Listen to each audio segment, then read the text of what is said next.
You think you're smart with money? You tell yourself you're above those rookie mistakes everyone else makes. But deep down, there's a number in your head you can't escape. Maybe it's the balance you owe on your credit card. Maybe it's a paycheck you blew years ago, or a missed investment that still nags at you. Whatever number you're thinking of, it's not just about dollars. It's about who you are and who you wish you were. Stop and think about this.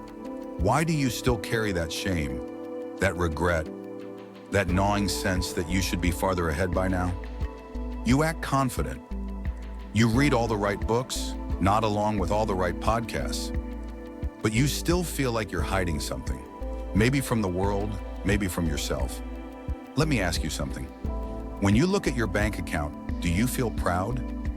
Or do you feel like you're playing catch-up, quietly pretending you're not as behind as you really are? Is that because you actually messed up, or is it because you can't forgive yourself for being human? But here's what nobody tells you. The biggest mistake you'll ever make isn't about math. It's not the debt you racked up in college, or that savings account you never started.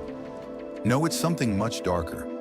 It's the way you let that one mistake become your entire financial identity. Why do we let a single slip-up define us? Why does one moment, maybe a foolish purchase, maybe a job you didn't take, echo for years? Can you see how this isn't about numbers at all? You say to yourself, I won't do it again. You promise, next month, I'll start fresh. And yet, every time you try to move forward, you feel a weight pulling you back. It's like dragging a debt that isn't just financial. It's emotional, psychological. You're not just paying off a loan, you're paying penance for being imperfect. Stop and think about how much that costs you, not just in money, but in time, in opportunity, in confidence. Have you noticed how you talk yourself out of new risks? Do you catch yourself playing small just to avoid repeating that same old pain? Everyone wants to believe they're rational with money, that if you just learned your lesson, you'd never make the same error twice. But the truth is, you're not a calculator.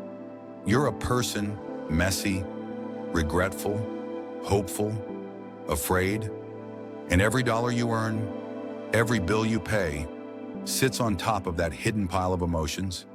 Let me ask you, how many times have you caught yourself thinking, if only I hadn't done X, I'd be rich by now? How often do you replay those moments in your head, like a broken record? When was the last time you actually forgave yourself for a money mistake? But here's what nobody tells you.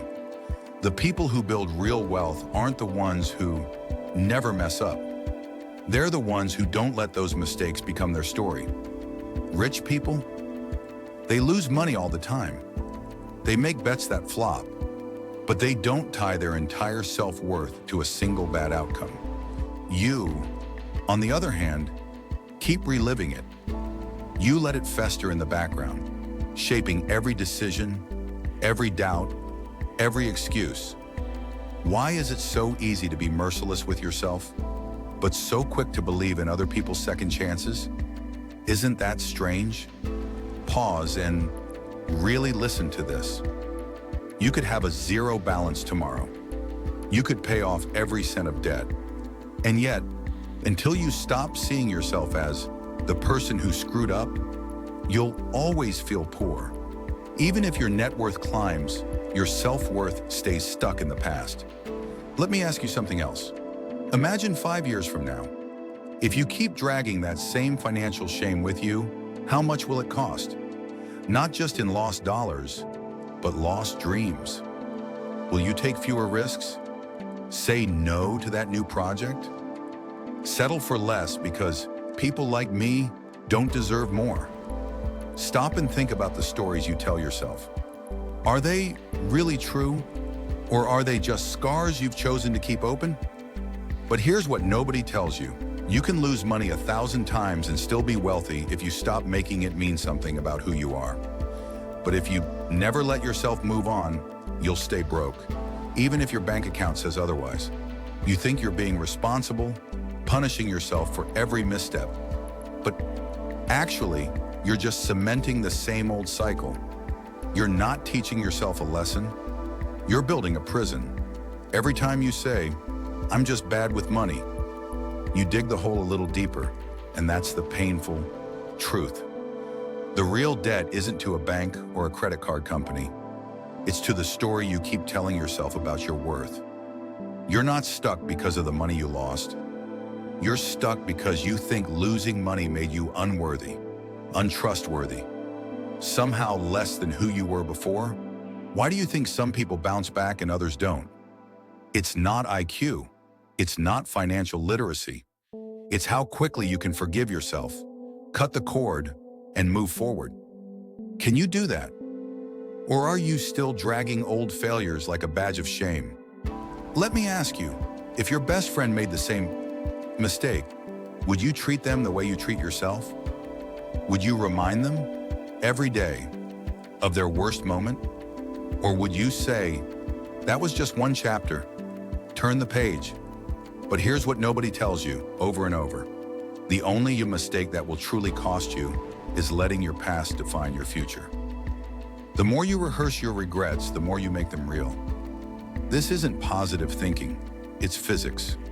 Where your attention goes, your energy follows. Stop and think. How much of your life is shaped by the fear of repeating old pain? Are you building a future or just avoiding your past? When you look at your budget, your investments, your goals, do you see possibility or just damage control?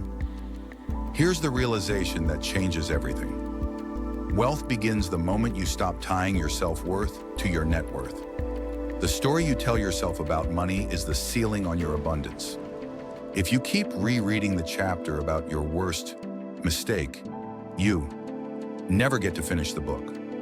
What would happen if you actually let yourself move on? Not just logically, but emotionally.